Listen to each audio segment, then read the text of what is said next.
She asked me, hey, what is your daily shower routine look like? Because she thought that black people smelled. Everyone, it's Ronnie here. Welcome back to my YouTube channel. If you're new, please subscribe. If you've been here, thank you for the support.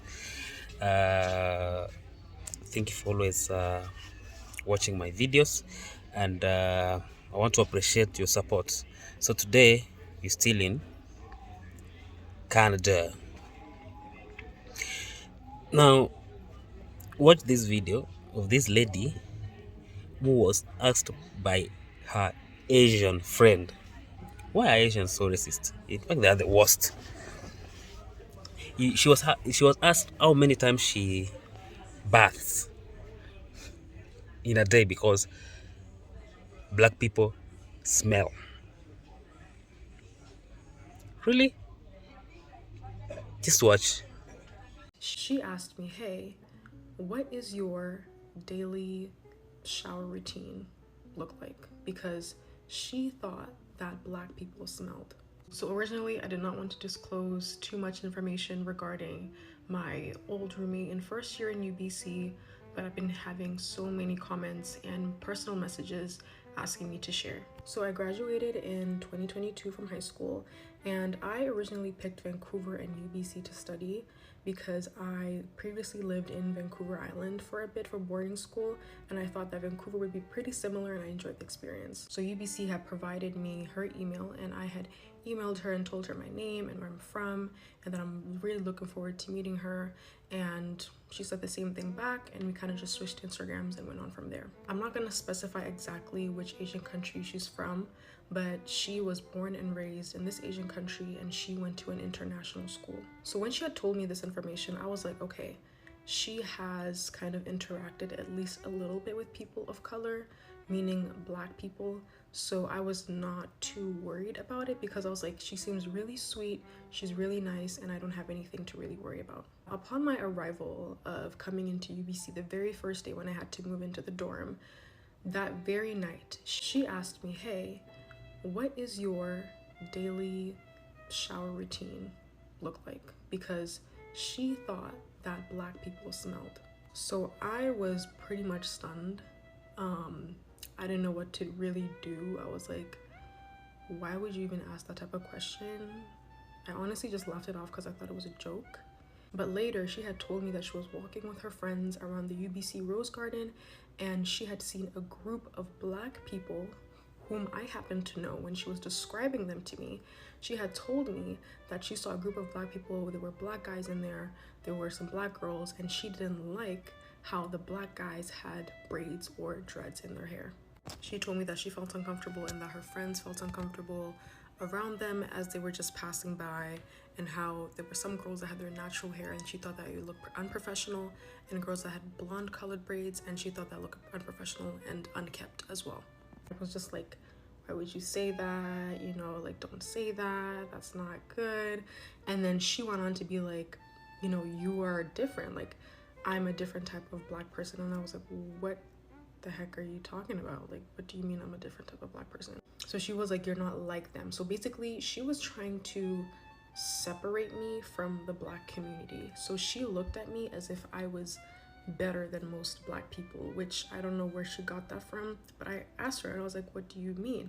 And she was like, oh, like you smell good and like you regularly shower, just stuff like that. Like my hair, my braids are always usually black, and I guess I'm always kept together and whatever, and my English is good. Which I was like, why would you even? So she was already putting me at this like pedestal. She was like, okay, she's this type of black person, this is the only type of black person I would really, I don't know, deal with and I could be friends with. So she treated me fine. Like she would just be racist towards other black people. So I also forgot to add one detail. I was extremely afraid of doing my natural hair, like taking out my braids and having my afro out in front of her. And you're probably wondering, ew, like, why are you so scared? Why are you so afraid for her to see your natural hair? Like, it's a natural thing that you have. But the problem was, she had previously commented on other black people that I happen to know, even my own friends that she knew I was friends with, commented on their hair, on their braids, on their dreads, on their afros, telling me how it looked unprofessional and that it should not be out. And as I said, I was uncomfortable with her seeing my hair and like the entire process. If you know, you know. So what I did was I actually contacted people in a group chat that I had in my first year. Was like a black people's group chat just for whatever.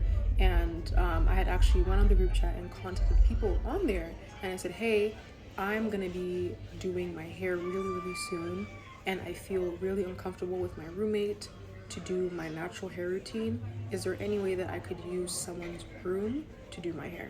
So one of the girls in that group chat actually replied back to me and was like, hey, you can use my room, I'm totally okay with it, like I totally understand what you're going through. And she was completely like extremely understanding, and of course I was very thankful that a whole stranger would allow me to use their room to do my hair. Also, I did notice the difference how she looked at me or treated me when I had my braids and when I had my natural hair or afro out. She went on talking about how my hair, she picked up like a little piece of hair that, because I was doing my hair that week, taking out my natural hair, and she said that it looked and felt like poodle hair. I remember that my mom had made me her chicken that I had gotten from back in Toronto, and I had frozen it and everything, and I had like defrosted it and I was eating it, and she was like, it smells so bad in here, like what is that? So like she's not, you know, cultural food and stuff like that, like she was not very sensitive. So it was not my job to educate her on black people or other people of that matter. I contacted UBC, and UBC's Equity, Inclusion, Diversity, I forgot what it's called, but their department, and I had contacted them and told them that this is what I've been going through and what are the next steps that I can take from here. They were really quick with the response, and they had moved me out within I don't know how many days, and I was very extremely thankful because living with her was actually affecting my grades. I did not want to be in that room anymore because I just felt so uncomfortable that she was going to say something else. They helped me, they understood me, at least I thought, and then some other stuff happened after that which I'm not going to get into because I don't want to leave the relationship with UBC. But just know that after I was moved out, I did have a lot of emails going back and forth with UBC. It's done now, and I am moved out. I have my own room now in UBC, and I'm so super thankful that I'm out of that situation. And you know, I'm going into third year now, and things are looking a lot brighter for me. So I have had a lot of people personally message me telling me how sorry they are, but I'm doing much better now. The worst part of watching racist videos is to know the fact that those people hate you. If you are an Indian and you are in Canada, the Canadians can openly discriminate you. If you're an African living in Canada, or if you're an African living in Europe, they can openly discriminate you. Anyway, that was for today.